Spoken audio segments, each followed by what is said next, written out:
आता है चौहान। चौहान राजवंश।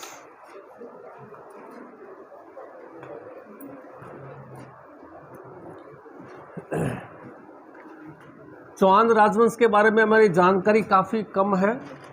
मेन जानकारी का सोर्स जो है वही डॉक्टर दशरथ शर्मा की किताब। डॉक्टर दशरथ शर्मा की किताब कौन सी है? Early Chauhan dynasty. चौहान वंश की जानकारी के बारे में है। बाकी चौहान वंश के बारे में हमें बहुत कम जानकारी मिलती है।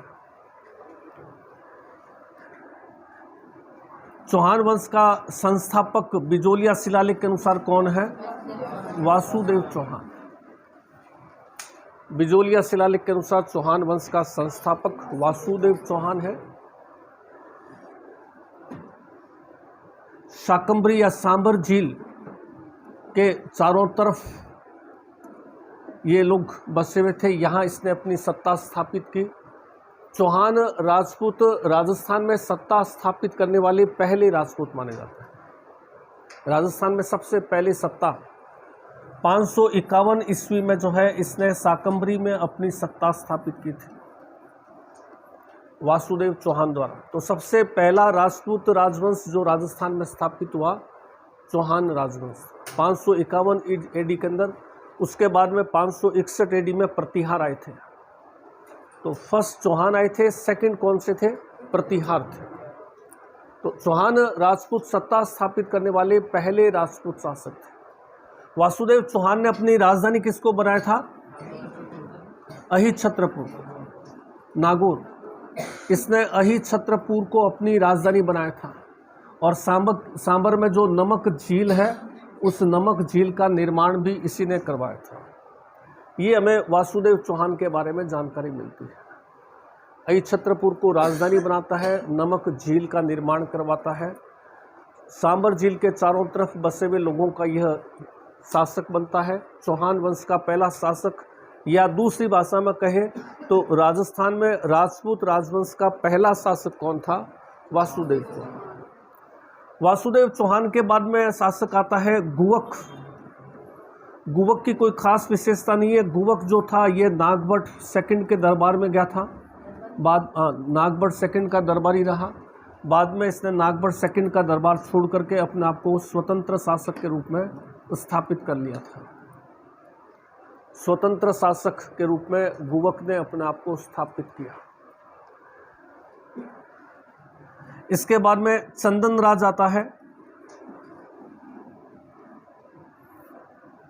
चंदन राज की कोई खास विशेषता नहीं है। इसकी पत्नी थी, क्या नाम था उसका? आत्मप्रभा। चंदन राज की पत्नी थी आत्मप्रभा। इसके बारे में कहा जाता है कि यह रोज पुष्कर झील की पूजा करती थी। 1000 दीपक जो है वो झील में जलाती, और इसकी कोई खास विशेषता नहीं। अगला इंपॉर्टेंट शासक है चंदन राज के बाद में वाकपति राज। वाकपति राज ने जो है चौहानों की नई शाखा स्थापित करने की कोशिश की। इसने नाडोल के अंदर जो है 950 ईस्वी में चौहानों की एक शाखा, जिसको नाडोल के चौहान कहते हैं, नाडोल के चौहान वंश की नींव रखी थी। परंतु यह चौहान वंश एक दो राजाओं के बाद में आगे चल नहीं पाया था। तो क्वेश्चंस बहुत बार पूछा हुआ एग्जाम्स में कि नाडोल जो पाली में है वहाँ चौहान वंश की नींव किसने रखी थी? वाकपति राज ने। एक दो राजा यहाँ आए लेकिन इनका शासन ज़्यादा चला नहीं। तो चौहानों की जो नाडोल शाखा थी वो एक रही थी। वाकपति राज के बाद में जो है विग्रहराज सेकंड।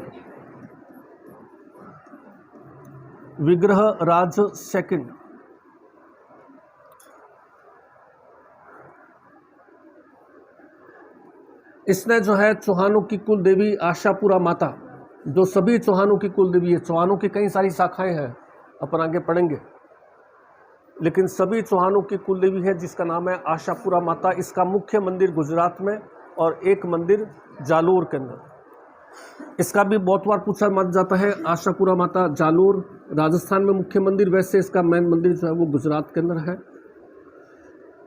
आशापुरा माता का मंदिर, और कोई खास इसकी विशेषता नहीं। अगला राजा जो आता है उसका नाम है अजय राज चौहान। अजय राज चौहान। एक दो विशेषता इसकी भी है। अजय राज चौहान 1113 1113 अजय मेरू नाम से शहर बसाया था, जो वर्तमान में क्या कहलाता है? अजमेर। अजमेर में बीठली पहाड़ी है जिस पर गढ़ बीठली बनवाया था, जो वर्तमान में क्या कहलाता है? तारागढ़ का वास्तविक नाम क्या है? गढ़ बीठली। तारागढ़ तो पृथ्वीराज ने नाम रखा था इसका, वो बाद में अपन पढ़ेंगे तारागढ़ नाम कैसे पड़ा। हाँ, तारा देवी के नाम से।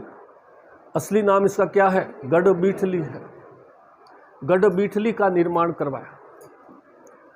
अजय राज, अजय मेरू नाम से शहर बसाया, जो आज अजमेर कहलाता है।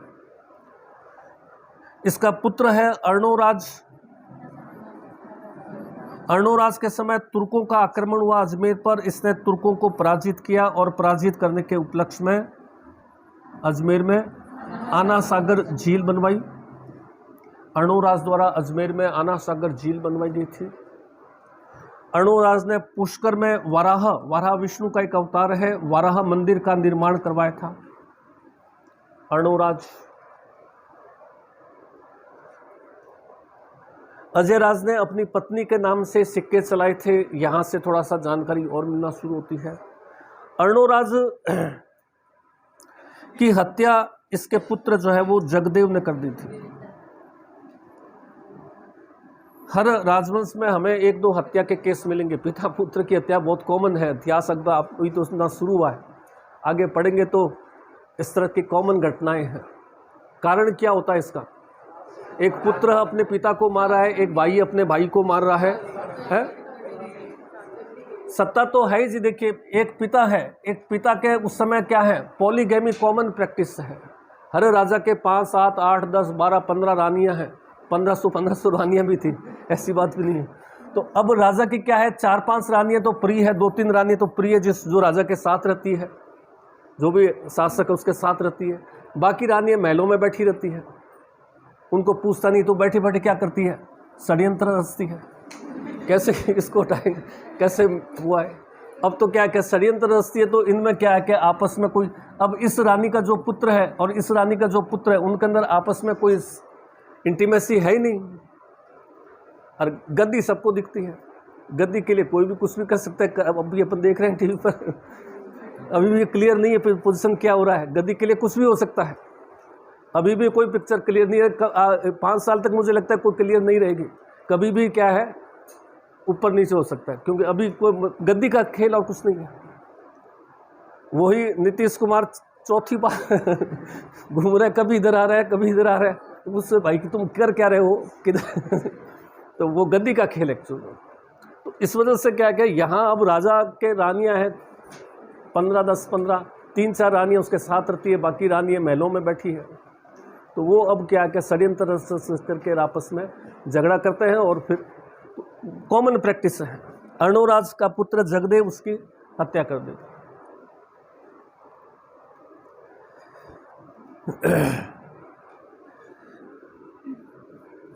विग्रहराज चतुर्थ,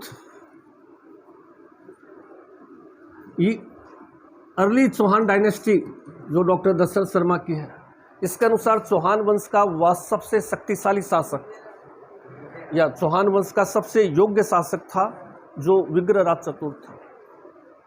चौहान वंश का सबसे योग्य शासक, सबसे शक्तिशाली शासक।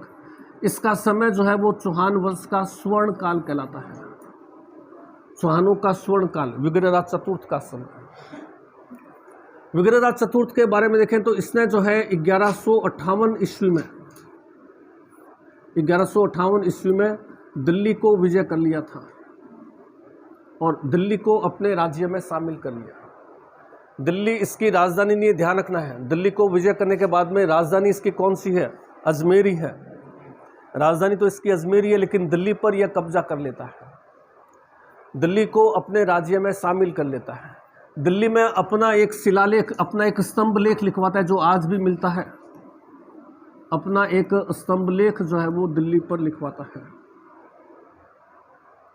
तो दिल्ली पर विजय करने वाला पहला राजपूत शासक विग्रहराज चतुर्थ जो है। और अपने राज्य में दिल्ली को शामिल कर लेता है। राजधानी इसकी अजमेर ही है। दिल्ली को राजधानी बनाने वाला पहला शासक कौन था?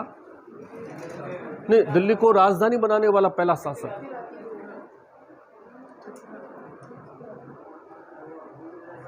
पृथ्वीराज चौहान की भी राजधानी अजमेर है, ध्यान रखना इस चीज को। दिल्ली को राजधानी बनाने वाला पहला शासक इल्तुतमिश, कुतुबुद्दीन ऐबक ने लाहौर को राजधानी बनाया था। सबसे पहले इल्तुतमिश तो उसने दिल्ली को अपनी राजधानी घोषित किया था। बाकी सबकी चौहानों की राजधानी कौन सी रहती है? अजमेर ही रहती है।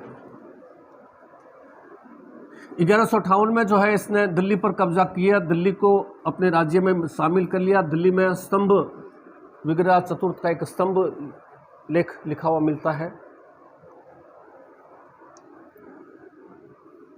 अजमेर में विग्रहराज द्वारा एक संस्कृत पाठशाला खोली जाती है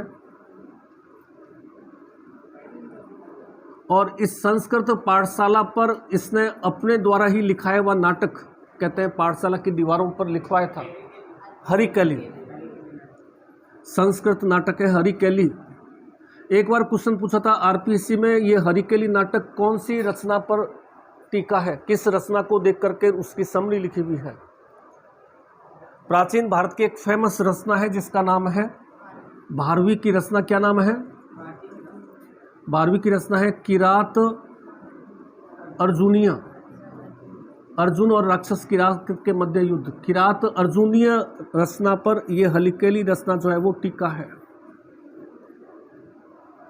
भारवी जो कि प्राचीन काल का एक फेमस कवि था, उसकी रचना है किरात अर्जुनीय। उस टीका समझते हैं ना, जैसे मैंने किसी किताब को, ये किताब पढ़ी है यहाँ पर, उसको मैंने पढ़ा और पढ़ने के बाद में कॉपी नहीं करी, उस पढ़ने के बाद में उसकी समरी जो है, सारांश मैंने अपनी लैंग्वेज में लिखा है कि इसमें ये चीज़ लिखी हुई, उसको अपन क्या कहते हैं? टीका कहते हैं। किसी चीज़ को पढ़ना, किसी ग्रंथ को पढ़ा, इन्होंने बुक लिखी, मेरे को दी कि सर ये पढ़िए किताब, मैंने पढ़ी और फिर मैंने 15 शब्दों में उस किताब की समीक्षा लिख दी कि भाई इस किताब में ये चीज़ें बहुत अच्छी लिखी हुई है, ये चीज़ें में ये और अच्छा लिख सकते हैं। तो ऐसी रचना को टीका कहते हैं। तो किरात अर्जुनीय पर टीका है कौन सी किताब? हरिकैली किताब, जो किसके द्वारा लिखी हुई है? विग्रहराज चतुर्थ के द्वारा लिखी हुई है। इसकी उपाधि बिसलदेव। यह कैसे आ गया भाई? उपाधि इसकी कौन सी है? बिसलदेव।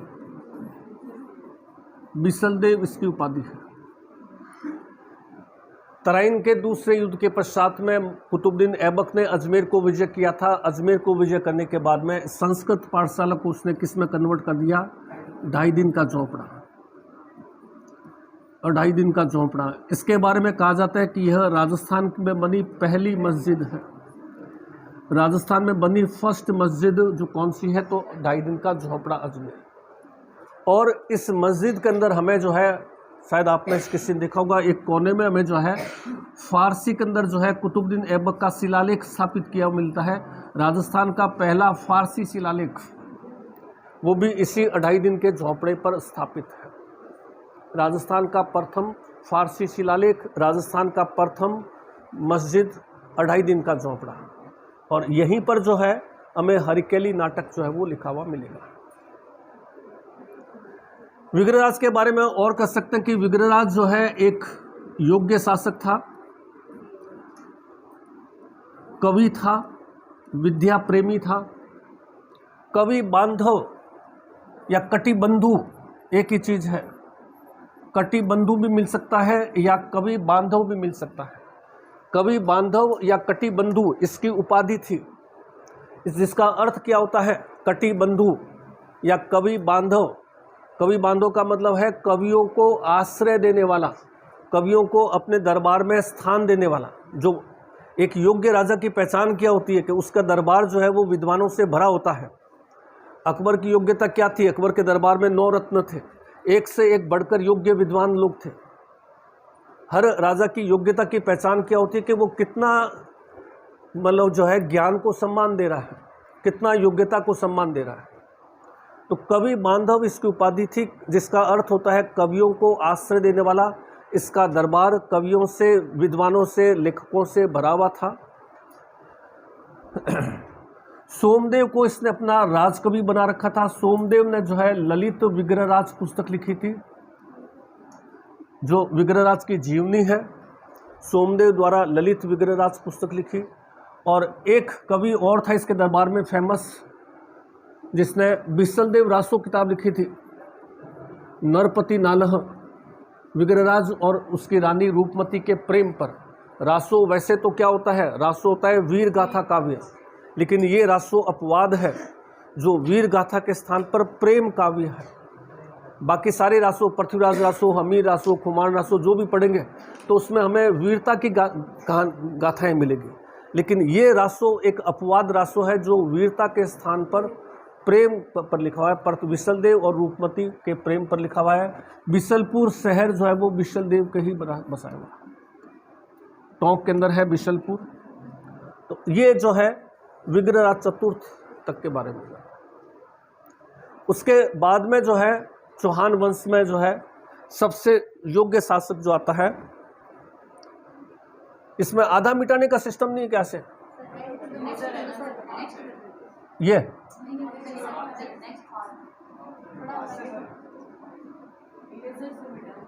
इरेजर कहाँ है?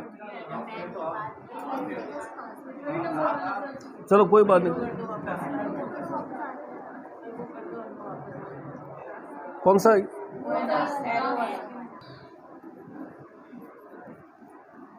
पृथ्वीराज चौहान, हालांकि दो और हुए हैं, पृथ्वीराज चौहान फर्स्ट, पृथ्वीराज चौहान सेकंड, कोई जानकारी हमें नहीं है। इतना जरूर जानकारी है कि पृथ्वीराज चौहान थर्ड का पिता जो था वो सोमेश्वर था, माता जो थी वो कपूरी देवी थी।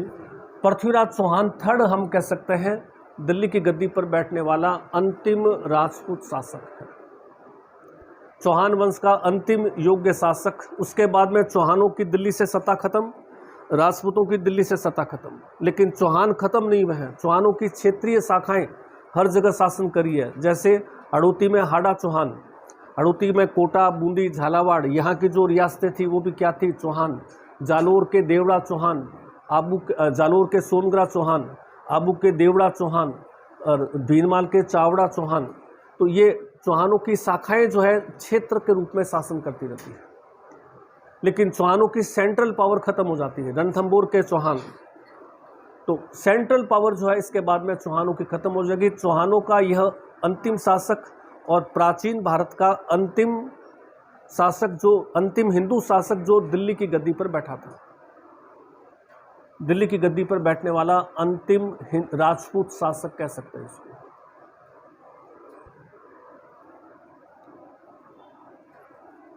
थोड़ा सा इसका परिचय देखें। पिता सोमेश्वर है, माता कपूरी देवी है। 1166 ईस्वी में जन्म हो रहा है, 1177 ईस्वी में यह गद्दी पर बैठता है। कितने वर्ष की आयु में?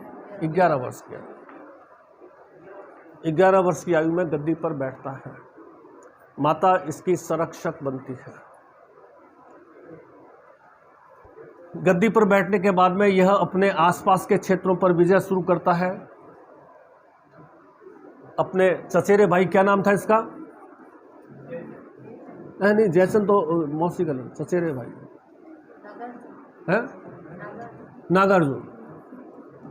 नागार्जुन को पराजित करके और उसके राज्य को अपने राज्य में उस तरह से शुरू में 2-3 विजय। सबसे बड़ी विजय जो होती है इसकी वो है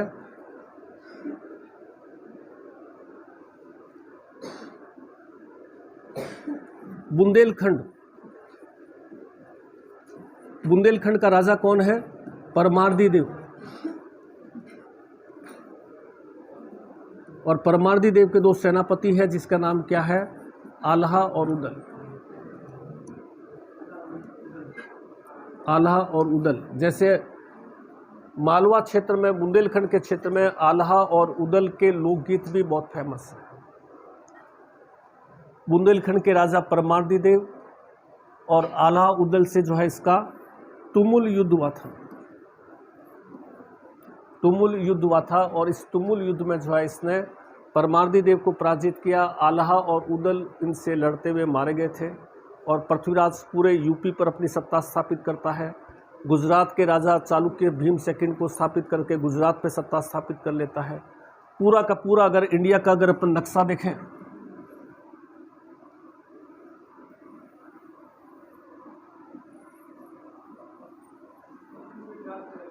ये तो हो गया राजस्थान, ये हो गया गुजरात, ये हो गया उत्तर प्रदेश, मध्य प्रदेश यहाँ पर, और हरियाणा पंजाब तक। ये क्षेत्र जो है वो किसका क्षेत्र है? पृथ्वीराज चौहान का। ये इधर जो है पेशावर पाकिस्तान का क्षेत्र, यहाँ खैबर दर्रा, और ये अफगानिस्तान का क्षेत्र। यहाँ सत्ता किसकी है? मोहम्मद गोरी की। क्वेश्चंस बहुत बार आता है कि मोहम्मद गोरी और पृथ्वीराज में झगड़े का कारण क्या था? दोनों युग बड़े बड़े शासक थे, परंतु इनमें आपस में झगड़ा क्यों हुआ, किस वजह से हुआ? तो ये स्थान जो है ना, जो पंजाब के अंदर वर्तमान में भटिंडा कहलाता है, उस समय स्थान का नाम क्या था? तबर हिंद। तबर हिंद जो था, ये पृथ्वीराज कह रहा था कि ये मेरे राज्य का हिस्सा है, और मोहम्मद गोरी कह रहा था मेरे राज्य का हिस्सा। तबर हिंद को लेकर के पृथ्वीराज और मोहम्मद गोरी में मतभेद हुआ। पृथ्वीराज चौहान कह रहा है भटिंडा जो है वो मेरे राज्य का हिस्सा है, और मोहम्मद गोरी कह रहा है मेरे राज्य का हिस्सा। दोनों के बीच में तराइन का पहला युद्ध हुआ था 1151 में, फर्स्ट बैटल ऑफ तराइन। और इस तराइन के पहले युद्ध में पृथ्वीराज के साथ में उसका बहनोई जो मेवाड़ का राजा है सोमेश्वर, वो उसके साथ में है। और पृथ्वीराज के दो चर्चित सेनापति क्या नाम थे? गोविंद राय और दूसरा नाम खांडे राव। पृथ्वीराज अपनी सेना को लेकर के आया है, दोनों के बीच में फर्स्ट बैटल ऑफ तराइन होती है, और फर्स्ट बैटल ऑफ तराइन में पृथ्वीराज चौहान विजयी होता है, मोहम्मद गोरी पराजित होता है। पराजित होने के बाद में मोहम्मद गोरी की सेना जो है वापस इधर की तरफ भाग जाती है। पृथ्वीराज की यहाँ गलती ये रहती है कि पृथ्वीराज ने भागते भी मोहम्मद गोरी की सेना का पीछा नहीं किया। ये इतिहासकार पृथ्वीराज की गलती मानते हैं, भागते हुए गोरी की सेना का इसने पीछा नहीं किया। मोहम्मद गोरी कुछ दूर जाकर के रुक जाता है और पृथ्वीराज को वार्तालाप में उलझाता है। यहाँ हम कहते हैं क्या चीज़ है? कूटनीति। कूटनीति के अंदर मोहम्मद गोरी एक सुलझा व कूटनीतिज्ञ है, काफ़ी एज है उसकी, और इधर पृथ्वीराज की उम्र इस समय कितना है? 24-25 साल। मोहम्मद गोरी कूटनीति के अंदर पृथ्वीराज को उलझा देता है, और वो कहता है कि मेरा युद्ध लड़ने का उद्देश्य नहीं है, मैं तो वापस अफ़गानिस्तान जा रहा हूँ, थोड़ा अफ़गानिस्तान में जो मेरा सुल्तान है उससे मेरी बातचीत हो जाए। इस तरह से बातों में उलझाता है, और उलझा करके, और चूंकि उसकी सेना को पृथ्वीराज ने पीछा करके ख़त्म नहीं किया था, तो वो अपनी सेना को दोबारा लड़ने के लिए तैयार करता है। इधर पृथ्वीराज मोहम्मद गोरी की कूटनीति में आ जाता है।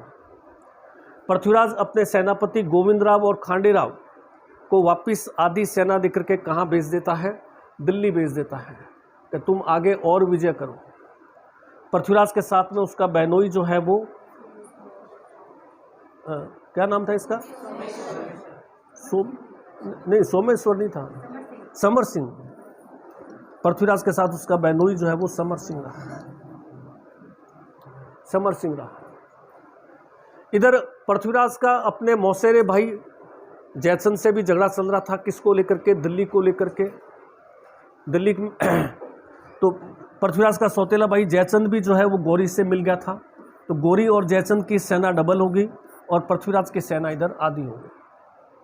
और फिर सडन अटैक हुआ गोरी का, और पृथ्वीराज की सेना पराजित हुई। पृथ्वीराज सिरसा के आसपास पकड़ा गया था।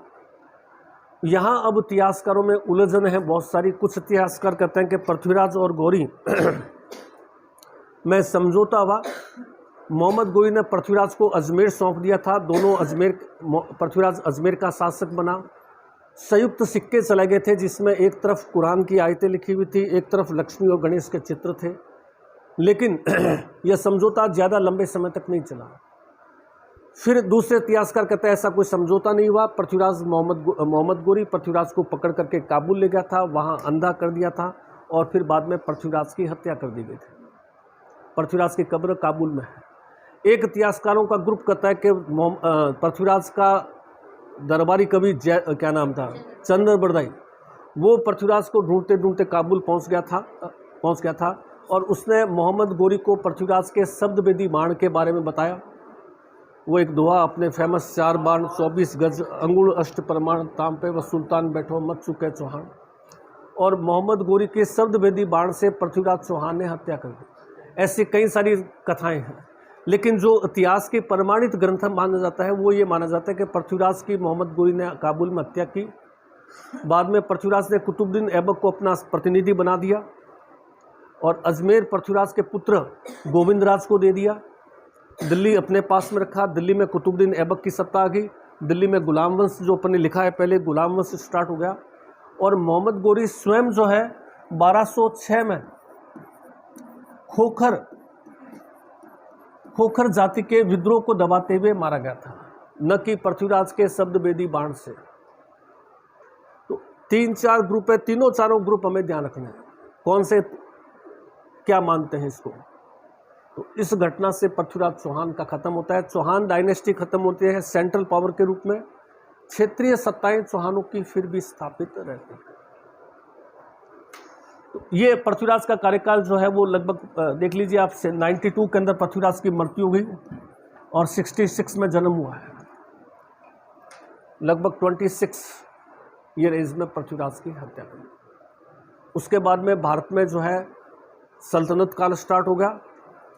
दिल्ली के अंदर कुतुबुद्दीन ऐबक, इल्तुतमिश, जो मैंने आपको सीरीज लिखा रखी है, और इधर चौहानों की सेंट्रल पावर खत्म हो गई है।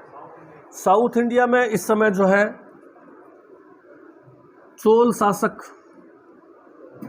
राष्ट्रकूट, साउथ के अंदर पैरेलल इतिहास चलता है। चोल में राजराज चोल है, राजेंद्र चोल है। हमारे इतिहास का कुछ कमियां हैं। किसी भी आप साउथ इंडियन से मिलेंगे तो वो क्या कहेगा कि आपने इतिहास पूरा नॉर्थ इंडिया का भर रखा है। साउथ के राजा बहुत बड़े बड़े शक्तिशाली राजा हुए थे, लेकिन उनका इतिहास में वर्णन नहीं है। हमने इतिहास में क्या कहा कि जो दिल्ली की सत्ता पर बैठेगा वो हिंदुस्तान का बादशाह है। तो बाबर जब आता है, बाबर अपनी आत्मकथा लिखता है, तो बाबर अपनी आत्मकथा के अंदर 2 हिंदू राजाओं का वर्णन करता है, जिसमें एक राणा सांगा है और एक राजा कृष्णदेव रॉय है। राजा कृष्णदेव रॉय का नाम सुनोगा, जो दक्षिण भारत का बहुत बड़ा शक्तिशाली राजा था। तो वो कहते हैं हमारे राजा बहुत बड़े बड़े शक्तिशाली थे, लेकिन आपने उनको हिंदुस्तान का राजा नहीं माना। बाबर की सत्ता केवल दिल्ली और आगरा पर थी, लेकिन आपने कहा कि बाबर हिंदुस्तान का शासक है। तो इतिहास के अंदर कुछ कुछ गड़बड़ रहती है। हमने जो रूल बना दिया कि जो दिल्ली की सत्ता पर है वो हिंदुस्तान का बादशाह है। तो भाई जिसके अब बहादुर शाह जफर है, उसकी सत्ता कहाँ थी? लाल किले के अंदर। लाल किले से बाहर चलते हुए लोग उसको सैल्यूट नहीं मारते थे, वो सिर्फ लाल किले के अंदर ही उसको जो है मानते थे, लेकिन वो क्या है, हिंदुस्तान का बादशाह है। उस समय तो पाकिस्तान बांग्लादेश में हिंदुस्तान के पार्ट है। इतना बड़ा बादशाह कौन के साथ, बहादुर शाह जफर, सत्ता कहाँ है कि लाल किले के अंदर, उससे बाहर उसको कोई पूछता नहीं। तो ये कंसेप्ट है इतिहास में कुछ जो अपन आगे देखेंगे। तो इसको लिखिए थोड़ा सा। शिलालेख 1170 भीलवाड़ा, बिजोलिया शिलालेख 1170 भीलवाड़ा, 1170 भीलवाड़ा। इसे पृथ्वीराज के पिता सोमेश्वर ने स्थापित करवाया था। इसे पृथ्वीराज के पिता सोमेश्वर ने स्थापित करवाया था।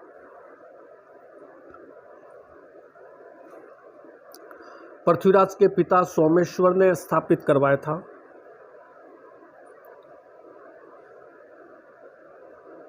यह जैन पार्श्वनाथ मंदिर पर स्थापित है।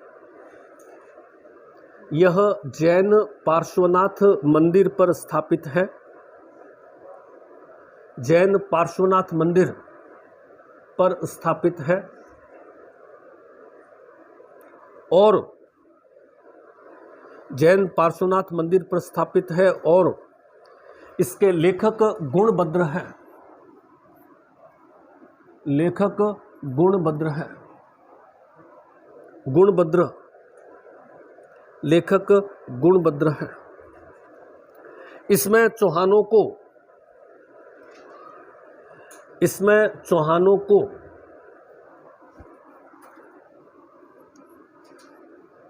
वत्स गोत्र का ब्राह्मण कहा गया है।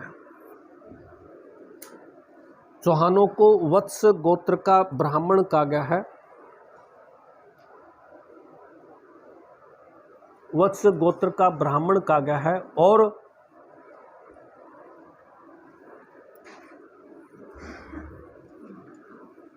चौहानों के लिए विप्री शब्द का प्रयोग किया हुआ है। विप्री अर्थात ब्राह्मण। विप्री का अर्थ भी क्या होता है? ब्राह्मण। चौहानों के लिए विप्री शब्द का प्रयोग किया हुआ है। विप्री अर्थात ब्राह्मण।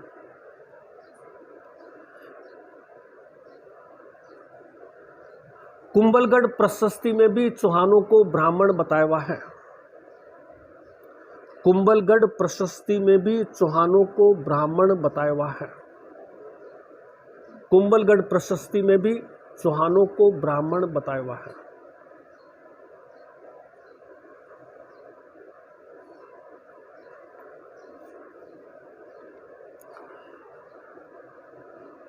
ब्राह्मण का हुआ है।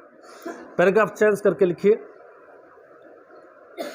फतेहपुर के कवि जान मोहम्मद कायम खानी।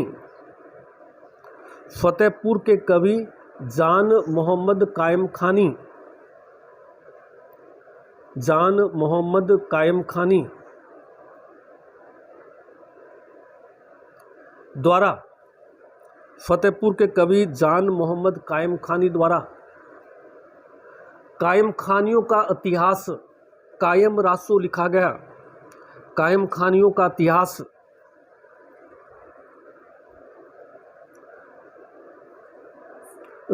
कायम रासो, कायम खानियों का इतिहास कायम रासो लिखा गया।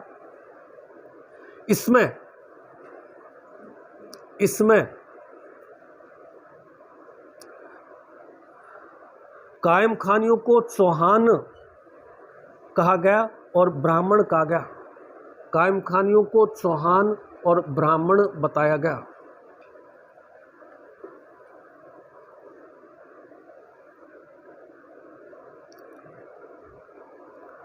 तो डॉक्टर दशरथ शर्मा का अगर पूछ लेते हैं कि राजपूत कौन है तो क्या करना है? आंसर ब्राह्मण है।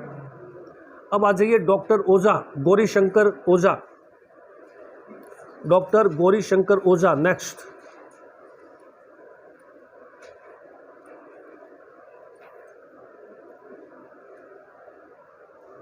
गौरीशंकर ओझा, इनके अनुसार चौहान वैदिक कालीन क्षत्रिय है। इनके अनुसार चौहान वैदिक, इनके अनुसार राजपूत, सॉरी चौहान नहीं, इनके अनुसार राजपूत वैदिक कालीन क्षत्रिय है। राजपूत वैदिक कालीन क्षत्रिय है। राजपूत वैदिक कालीन क्षत्रिय है और आर्य सभ्यता के लोग हैं। आर्य, राजपूतों को आर्य किसने कहा? इन्होंने पूछा था परसों। राजपूत आर्य सभ्यता के लोग हैं या आर्य हैं।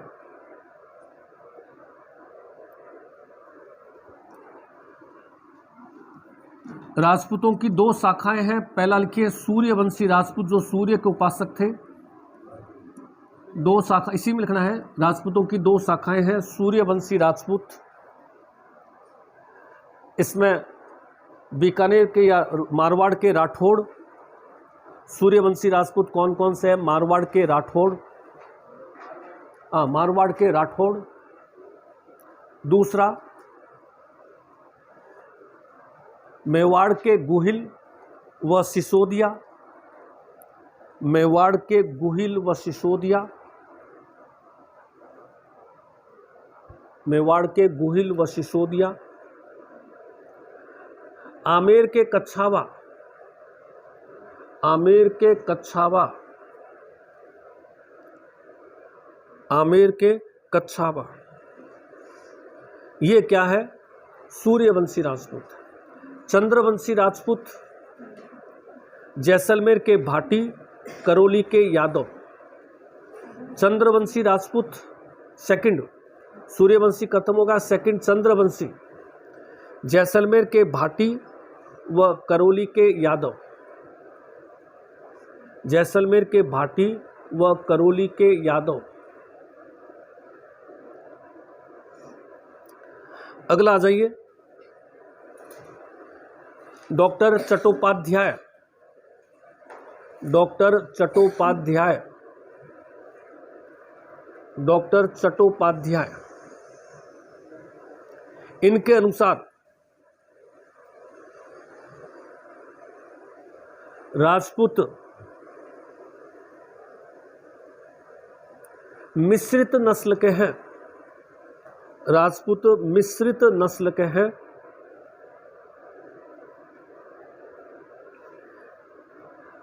यह वैदिक कालीन क्षत्रिय, वैदिक कालीन क्षत्रिय और उत्तर पश्चिम भारत के विदेशी शासक, उत्तर पश्चिम भारत के विदेशी शासक की संतान है, उत्तर पश्चिम भारत के विदेशी शासक की संतान है, विदेशी शासक की संतान है। ये तो हो गया राजपूतों की उत्पत्ति। अब आ जाइए फर्स्ट पॉइंट, राजपूत राजवंश फैलाता है चौहान राजवंश, चौहान राजवंश, चौहान राजवंश। इसमें लिखिए चौहान राजपूत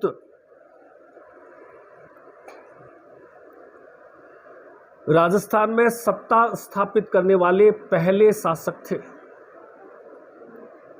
राजस्थान में सत्ता स्थापित करने वाले पहले राजपूत थे।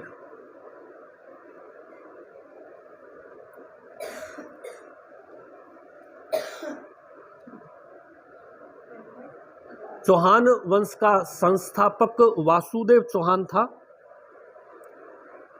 चौहान वंश का संस्थापक वासुदेव चौहान था,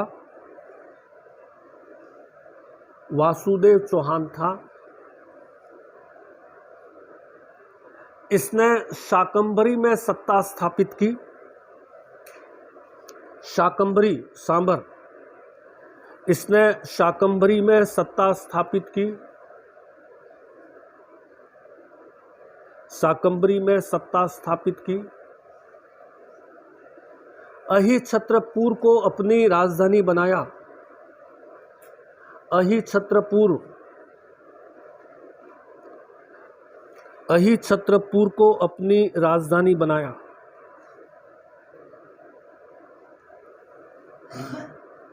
सांभर की नमक झील बनवाई, सांभर की नमक झील बनवाई।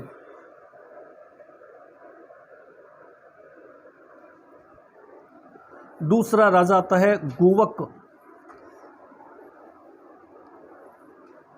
गुवक।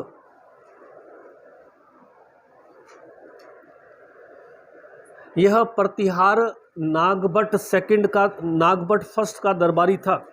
गुवक प्रतिहार शासक, नागभट्ट फर्स्ट का दरबारी था, प्रतिहार शासक नागभट्ट फर्स्ट का दरबारी था। प्रतिहार शासक नागभट्ट फर्स्ट का दरबारी था।